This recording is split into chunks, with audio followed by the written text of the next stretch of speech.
আমি এত কিছু করলাম, আমি নিজে শান্তি পাইলাম না। নিশ্চয় কোন একটা জায়গায় আমার একটু ব্রেক দেওয়ার দরকার আছে, একটু থেমে নতুন করে রিভিউ করা, ভাবার দরকার আছে।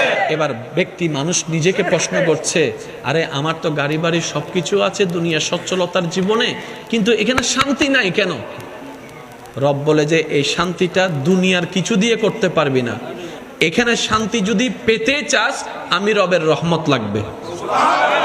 আর একটু জোরে বলেন না, আমি রবের রহমত ছাড়া এটা শান্তি হবেই না। ফেরেশতা হচ্ছে আল্লাহর সৃষ্টিতে এমন একটি জাত যেটার জীবনে গুনাহ বলতে কোনো শব্দই নেই।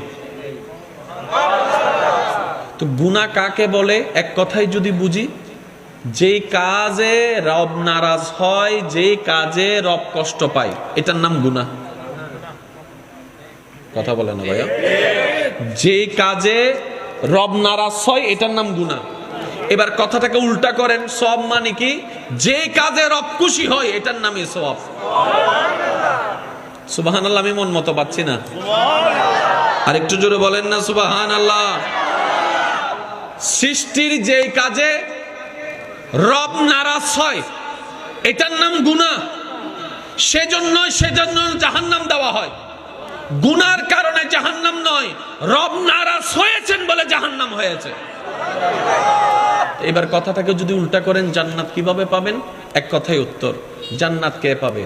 শুনে রাখুন, মনে রাখবেন, রব যার উপর খুশি হবে জান্নাত তার কাছে। রব খুশি মানি জান্নাত, রব নারাজ মানি জাহান্নাম। একটু জোরে বলতে হবে, রব খুশি মানি, জোরে বলেন, রব খুশি মানে, রব নারাজ মানি। এই কথা এতটুক যারা বুঝতে পেরেছেন তারা একবার বলেন মারহাবা। ফেরেশতা এমন একটা সৃষ্টি যাদের জীবনে গুনাহ বলতে কোনো শব্দই নেই। গুনাহ মানি আল্লাহকে নারাজ করার কোনো কাজই করে নাই। এবার সেই ফেরেশতার প্রতিদ্বন্দ্বিতাতে যদি আমরা আমাদেরকে রাখি, দেখবেন যে ফেরেশতার সামনে টিকার কোনো কোয়ালিটি আমাদের কাছে নেই। সেই কত হাজার কোটি বছর আগে আল্লাহ তাআলা ইসরাফিলকে বললেন, ইসরাফিল সিংহা নিয়ে দাঁড়ায় থাকো, আমার হুকুমের অপেক্ষা করো। তুমি বাঁশি দেওয়ার সাথে সাথে কিয়ামত সংঘটিত হয়ে যাবে। এখনো কিয়ামত হতে মনে করেন 1000 বছর বাকি আছে, কিন্তু ইসরাফিল ফেরেশতা এখনো সিংহায় হাতে নিয়ে। আর একটু আস্তে বলবেন না সুবহানাল্লাহ। আমি শুধু বুঝাতে চাচ্ছি আল্লাহর আদেশ পালনের ক্ষেত্রে ফেরেশতারা কেমন শ্রদ্ধাশীল, কত সিনসিয়ার। আল্লাহ শুধু বলেছেন দাঁড়ায় থাক, এখনো দাঁড়ায় আছে, সিংহা মুখে নিয়ে দাঁড়ায় আছে। ও ইসরাফিল ফেরেশতা, আমরা তো জানি ইমাম মাহাদি না আসলে কিয়ামত হবে না।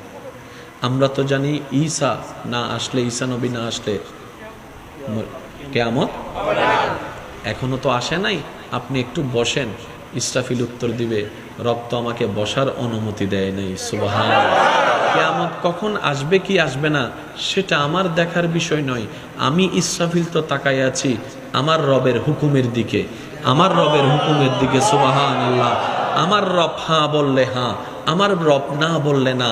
রবের হুকুমের 1 ইঞ্চি বাইরেও যাব না, 1 ইঞ্চি ভিতরেও যাব না, সামনেও যাব না, পিছনে যাবে না। এটা হচ্ছে আল্লাহর একটা ফেরেশতার অবস্থা। এবার সেটার প্রতিদ্বন্দ্বিতে যদি আপনি আমাকে রাখেন, আমি আপনাকে রাখি, রেজাল্টটা কি দাঁড়ালো? রব বলেছেন বান্দা 5 ওয়াক্ত নামাজ পড়ো, আপনার আমার সেখানে কোনো অস্তিত্বই নেই, খবরই নেই, খেয়ালই নেই। বান্দা ভুলে যাবে বলে কাজের ফাঁকে আল্লাহ তাআলা দয়া করে নিজ থেকে আজানের ব্যবস্থা করে দিয়েছেন। সুবহানাল্লাহ। আমার বান্দা হয়তো টাইমের কথাটা মনে রাখতে পারবে না, ঠিক টাইমে এসে নামাজটা পড়তে পারবে না, সময় চলে যাবে। বান্দার যেন ভুল না হয় সেজন্য আল্লাহ তাআলা আপনার মুয়াজ্জিনের মাধ্যমে আজান, ডাক, স্মরণের ব্যবস্থা করে দিয়েছেন। সেখানে যেন আজানটা মুয়াজ্জিনের মনে না করে, সেজন্য আজানের শুরুতে আল্লাহু আকবার বলে স্রষ্টার নাম ইয়াদ করাই দিচ্ছেন। বলেন সুবহানাল্লাহ। তো বান্দারা তো সবাই লাভ বুঝে, লসের দিকে কেউ যেতে চায় না।